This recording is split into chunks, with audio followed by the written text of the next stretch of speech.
छोटी सी hate speech देने के लिए किसी को 3 साल जेल के अंदर कर देते हैं और कोई मौत की धमकी दे रहा है कि साहब इसे मार देंगे हम, तो उसके ऊपर कार्रवाई क्यों नहीं कर रही है सरकार? सरकार किसी इंतजार में है कि कोई बहुत बड़ा कांड हो जाए, कोई बहुत बड़ा नरसंहार हो जाए, तो उसके बाद कोई फैसला लेंगे। और ये सरकार वही सरकार है, और ये जो सरकार के लोग हैं ये वही लोग हैं जो लखीमपुर खीरी में जो किसानों की नृशंस हत्या हुई है उस पर अब तक मौन बैठे हुए हैं, अब तक उन लोगों को संरक्षण दे रहे हैं।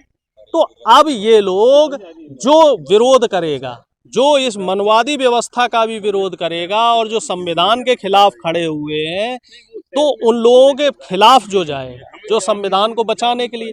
अब बौद्ध धर्म को तो कोर्ट नहीं बताया है कि बौद्ध धर्म में जाओ, जैन में जाओ, सिख में जाओ तो आपके जो मौलिक अधिकार हैं, जो आपको जो प्रिविलेज मिल रहे हैं वो मिलते रहेंगे। तो माननीय कोर्ट से और संविधान से तो बढ़ के कोई है नहीं। तो अगर वो उन्होंने बौद्ध धर्म की स्वेच्छा से दीक्षा ली है तो इसमें मुझे ऐसा नहीं लगता कि कोई गुरेज है। और अगर गुरेज है तो उसकी मिल के बात कीजिए, आप बात कीजिए ना कि साहब आप क्यों उसमें जा रहे हैं, हमारा धर्म क्यों छोड़ रहे हैं। और धमकी देने से आप क्या सोच, आप क्या साबित करना चाह रहे हैं कि आप धमकी देने से किसी को डरा लेंगे से और उसके कदम वापस आ जाएंगे। किसी व्यक्ति ने अगर धर्म को बदल कर दूसरे धर्म में गया है तो बहुत साहसिक फैसला होता है ये, और जब एक बार किसी व्यक्ति ने ये फैसला ले लिया तो पूरे सोच समझ के फैसला लिया होगा। तो मुझे ऐसा लग रहा है कि इस समय जो इस तरह की हरकतें कर रहे हैं जो धर्मगुरु, तो उनके खिलाफ भी सरकार को सोचना चाहिए। देखो साहब, अब एक चीज़ तो स्पष्ट हो चुकी है, केजरीवाल साहब ना तो मुसलमानों के हैं, क्योंकि बिल्किस बानो कांड पे भी केजरीवाल साहब ने चुप्पी साधी। अब केजरीवाल साहब का दोहरा पैमाना देख लो, मनीष सिसोदिया की तो तुलना कर रही है भगत सिंह से, और वहीं जहां पे इनका दूसरा फोटो रहता है बाबा साहब का, और बाबा साहब के अनुयायी को तो इन्होंने निष्कासित कर दिया। तो जनता तो इस चीज को देख रही है। वहीं दूसरी तरफ देखा जाए तो कांग्रेस ने एक दलित चेहरे को राष्ट्रीय अध्यक्ष बनाया, और ये कोई दो आदमियों ने नहीं बनाया कि भाई सोनिया जी या राहुल जी ने बनाया हो या वर्किंग कमेटी ने बनाया हो। बाकायदा उसका चुनाव हुआ और तकरीबन उनको 8,000 वोट मिले, 9,000 में से 8,000 वोट मिले, यानी कि उन्हें लगभग 90% जो पूरे देश भर के जो कार्यकर्ता थे उन्होंने वोट दिया। तो जब एक दलित चेहरा कांग्रेस पार्टी का प्रतिनिधित्व कर रहा है तो निश्चित तौर पे मुझे ऐसा लग रहा है कि आगामी चुनाव में, चाहे वो हिमाचल प्रदेश का चुनाव हो, चाहे वो गुजरात का चुनाव हो, दोनों ही चुनाव में दलित वोटर, ओबीसी वोटर और माइनॉरिटी का जो वोटर है, ठीक है, वो सबका रुझान अब कांग्रेस की तरफ होगा। क्योंकि आम आदमी पार्टी का जो ये दोहरा चरित्र है, चुनाव से पहले कुछ और, चुनाव के बाद कुछ और, कहने का कुछ और दिखाने का कुछ और। कहने को तो ये बाबा साहब की बात करते हैं, और कहने को तो ये बापू की फोटो पे जाते हैं, वहां पे राजघाट पे जाके शीश नवाते हैं, और जब करने की बात आती है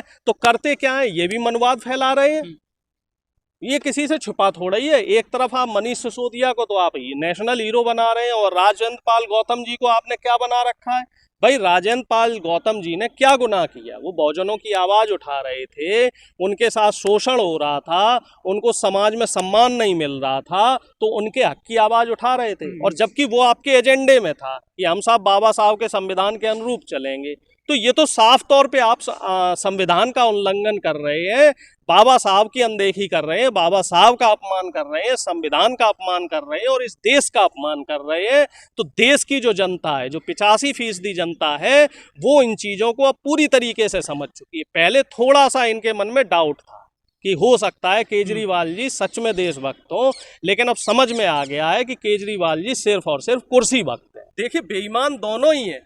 अब देखने वाली बात ये है कि कौन ज्यादा बेईमान कौन है। देखो, फिलहाल तो दोनों ही बराबरी पे बेईमानी कर रहे हैं, दोनों ही बराबरी पे बेईमानी कर रहे हैं। दोनों ही लोग, चाहे बीजेपी के लोग हों, चाहे आम आदमी पार्टी के लोग हों, दोनों ही लोग आरक्षण को कमजोर करने की कोशिश कर रहे हैं। दोनों ही लोग हिंदुत्व की आड़ में SC ST ओबीसी और जो माइनॉरिटी के लोग हैं उनके मौलिक अधिकारों को खत्म करने का काम कर रहे हैं। दोनों ही लोग, जहां जहां पे इनकी सरकारें हैं, दोनों ही लोगों ने शिक्षा को कमजोर करने का काम किया है। दोनों ही लोगों ने जो मुख्य धारा है उससे बहुजनों को दूर करने का काम किया है। अब इसमें ये बता पाना मुश्किल है कि किसने ज्यादा किया। इसका तो हमें पूरा पुनरावलोकन करना पड़ेगा, पूरा इसका एनालिसिस करना पड़ेगा। अब केजरीवाल साहब की अगर बात की जाए, सिर्फ हम शिक्षा की बात ले लें तो दिल्ली में कम से कम इन्होंने 40 से 45 हजार शिक्षकों को ये भर्ती नहीं होने दी, नुकसान किया। और अगर हम पूरे देश की बात ले लें, केंद्र सरकार की बात ले लें, तो इन्होंने, केंद्र सरकार ने लगभग 80 लाख पदों की भर्ती नहीं होने दी।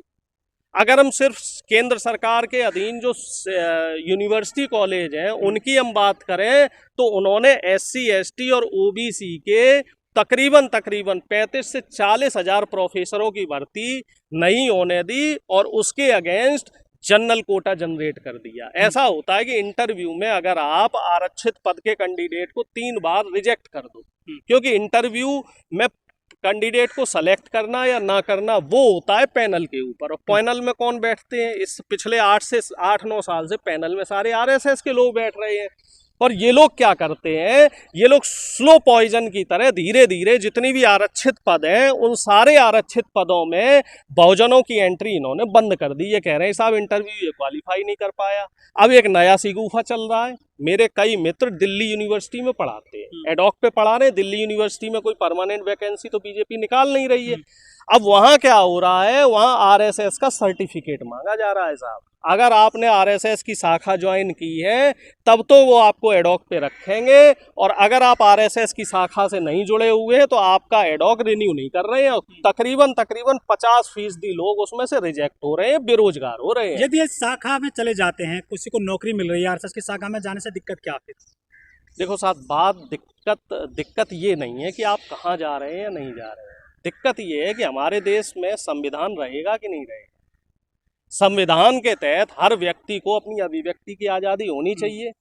आप RSS की शाखा में जाइए, कोई बुराई नहीं है, लेकिन वो व्यक्ति अपनी मर्जी से जाए। आप मंदिर में जाइए, कोई बुराई नहीं है, आप मस्जिद में जाइए, आप गिरजाघर जाइए, आप गुरुद्वारे जाइए, कोई बुराई नहीं है। लेकिन जहाँ पे कंपल्सन आ जाता है, जहाँ पे जबरदस्ती थोपी जाती है, दिक्कत साहब वहाँ आना शुरू हो जाती है कि अगर आप RSS की शाखा में नहीं जाएंगे तो आप देशभक्त नहीं कहलाएंगे, फिर आप देशद्रोही कहलाएंगे। तो दिक्कत वहाँ आ जाती है साहब। और भारतीय जनता पार्टी कुछ इसी तरीके का माहौल बना रही है, और इसी राह पे अब आम आदमी पार्टी भी चल रही है कि साहब वो अगर देशभक्त हैं तो हम कट्टर देशभक्त हैं, वो अगर हिंदुत्व की बात कर रहे हैं, वो जय श्री राम कर रहे हैं तो हम जय हनुमान कर रहे हैं। भाई जय संविधान क्यों नहीं कर रहे आप? संविधान ने ही तो आपको ये दर्जा दिया, जो आपको बोलने की आज़ादी दी, जो केजरीवाल जी को जो रामलीला ग्राउंड में आंदोलन करने की आज़ादी दी, वो संविधान ने ही तो दी। संविधान के दम पे तो आप IAS ऑफिसर बने, IRS ऑफिसर बने, संविधान के दम पे आप मुख्यमंत्री बने, और अब आप संविधान विरोधी काम कर रहे हैं। यही मोदी जी 2014 से पहले ये कहते थे कि मैं पिछड़े का बेटा हूँ, मैं OBC जात का हूँ, मैं चाय बेचने वाला हूँ। अब इनको OBC जातियां नहीं दिख रही हैं, अब इनको SC ST नहीं दिख रहे हैं। आपने 10% EWS आरक्षण देकर क्या किया है? साफ साफ संविधान का मजाक उड़ाया है। संविधान में साफ क्लॉज है कि 50% से ज़्यादा आरक्षण नहीं दिया जा सकता, और आरक्षण आर्थिक आधार पे नहीं, सामाजिक आधार पे मिल रहा है। जो जातियां हमारे देश में तकरीबन 5000 साल से 10,000 साल से गुलामी में रह रही हैं, उनको सामाजिक बराबरी नहीं मिली है, तो उनको सामाजिक आधार पे आरक्षण दिया गया था, और उस आरक्षण का दुरुपयोग किया जा रहा है। उसके नाम पे भारतीय जनता पार्टी ने पिछले 8 से 9 सालों में लोगों को छलने का काम किया है, लोगों के साथ धोखा करने का काम किया। दुर्भाग्यपूर्ण है, जहां एक तरफ आजम खान साहब को हेट स्पीच के लिए 3 साल की सजा होती है, वहीं दूसरी तरफ प्रवेश वर्मा, अनुराग ठाकुर और कपिल मिश्रा जैसे लोग बेखौफ घूम रहे हैं। इन पे कोई लगाम लगाने वाला नहीं।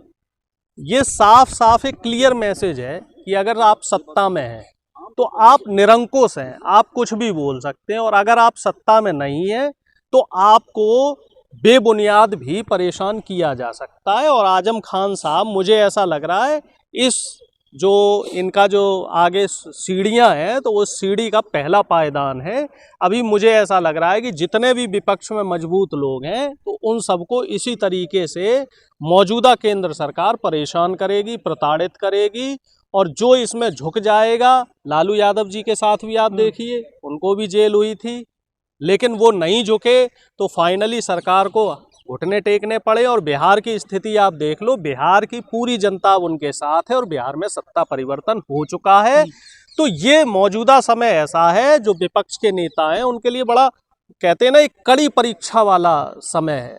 एक आग के वो जो शोलों पे से चल के जाना है। तो अब ये देखने वाली बात ये रहेगी कि इसमें जो बाकी विपक्ष के नेता हैं वो क्या रणनीति बनाते हैं और किस तरीके से सरकार की जो इस तरह की नीतियां हैं उसका किस तरीके से जवाब देती है। लेकिन सर, ये जो मामला है पूरा कोर्ट का डिसीजन है, तो कोर्ट एक तरफा डिसीजन क्यों दे रहा है? भाई कोर्ट डिसीजन देता है तो कोर्ट का डिसीजन ऐसा क्यों होता है कि नूपुर शर्मा को तो सिर्फ ये बोल दिया कि साहब आपको माफी मांगनी चाहिए और आजम खान साहब को 3 साल की जेल। एक ही तरह की गतिविधि के लिए आप 2 तरह के दंड कैसे दे सकते हैं? तो ये कहीं ना कहीं जो राहुल जी कहते हैं ना कि राजा है और तानाशाही चल रही है, तो उस बात का समर्थन कर रहे हैं। इस समय जो लोकतंत्र के तीनों स्तंभ हैं वो मोदी जी के आगे अधीन है। कि मुझे ऐसा लगता है कि वो विपक्ष के नेता हैं और मुखर होके बोलते हैं, तो इस चीज का उन्हें खामियाजा भुगतना पड़ा है। लालू यादव जी भी जेल रहे थे और भी तमाम जो नेता हैं विपक्ष के नेता वो भी जेल गए हैं। तो जो इस समय मुखर होके विपक्ष में बोल रहा है, सरकार के खिलाफ आवाज उठा रहा है, चाहे वो हिंदू हो, मुस्लिम हो, ब्राह्मण हो, दलित हो, कोई भी हो, उन सबको सरकार एक एक करके टारगेट कर रही है। किसी को पैसे से तोड़ रही है, किसी को सीबीआई ईडी से तोड़ रही है। जो पैसे से सीबीआई ईडी से नहीं टूट रहा है उसको फिर ये न्यायपालिका के थ्रू तोड़ रहे हैं, उसको सजा उसके खिलाफ करवा रहे हैं। सिद्धू जी भी देखो जेल में है, उनको भी सजा हो गई है। राज बब्बर साहब के ऊपर भी एक केस लगा हुआ है, हालांकि उनको जमानत मिल गई है लेकिन फिर भी उनको परेशान किया जा रहा है। राहुल जी का भी देखा आपने, 5 बार उनकी पेशी हुई थी, सोनिया जी की पेशी हुई। तो इस तरीके से बहुत सारी चीजें हैं जिन पे हमें समझने की जरूरत है, जिन पे जनता को जागरूक होने की जरूरत है कि मौजूदा सरकार किस तरीके से जो एक राजनीति का न्यूनतम स्तर होता है उस न्यूनतम स्तर पे आ चुका है। अब ये बताइए, ओवैसी साहब की पार्टी में एक से एक जहर फेंकने वाले व्यक्ति हैं, उनके खिलाफ तो कार्रवाई नहीं हो रही। उनके खिलाफ भी कार्रवाई कीजिए ना।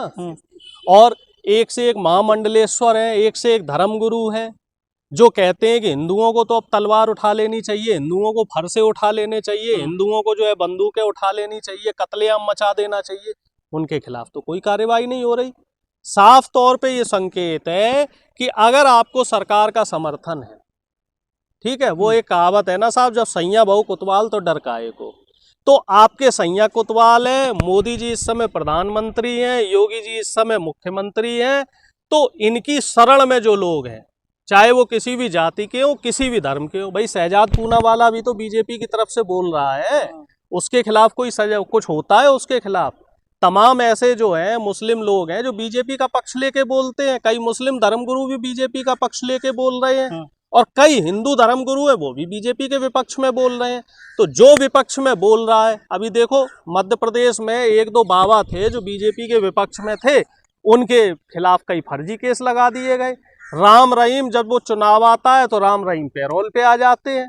तो सत्ता का जितना दुरुपयोग हो सकता है उतना मैक्सिमम दुरुपयोग भारतीय जनता पार्टी द्वारा किया जा रहा है और इसमें पिस कौन रहा है? आम जनता पिस रही है। अब आजम खान साहब के ऊपर जो भी कार्रवाई हुई ये बड़ी दुर्भाग्यपूर्ण कार्रवाई है।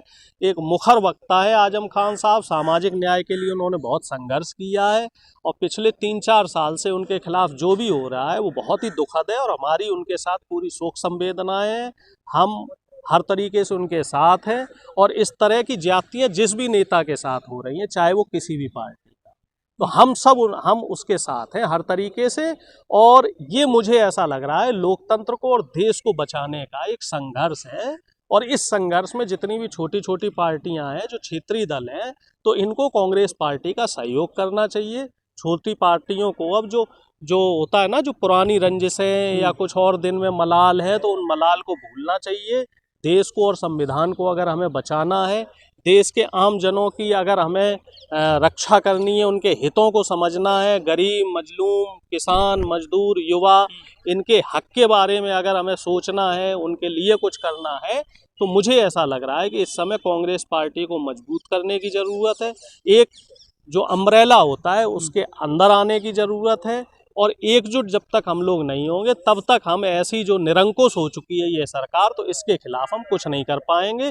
देखो, एक बड़े छत्रप को हराने के लिए जो छोटे छोटे राजा होते हैं उनको एकजुट होना पड़ता है। तो जो छोटी क्षेत्रीय पार्टियां हैं इन सबको एकजुट होना पड़ेगा, आपसी जो मनमुटाव है उनको दूर करना पड़ेगा, सभी नेताओं को बैठ के बातचीत करनी पड़ेगी, और जो समान विचारधारा के लोग हैं, जो संविधान को मानने वाले लोग हैं, जो देश के बहुजनों के लिए कुछ काम करना चाहते हैं, तो इनको एकजुट होना ही पड़ेगा साहब। और ऐसा ना हो कि कहीं देर हो। ये मुझे ऐसा लग रहा है विपक्ष के लिए एक संकेत है कि जो भी मुखर होके बोलेगा उसके खिलाफ कोई ना कोई कार्रवाई की जाएगी। और कहते हैं ना साहब, समझदार को इशारा काफी होता है। आजम खान साहब को तो एक मोहरा बनाया गया है कि साहब देखो, आजम खान साहब संसद में खूब बोलते थे, तीखा बोलते थे, और आजम खान साहब को उसका खामियाजा भुगतना पड़ा। तो बाकी सब लोग भी सचेत हो जाओ, नहीं तो आप लोगों का भी वही हाल होगा जो लालू जी का हाल किया, आजम खान जी का हाल किया और बाकी नेताओं का।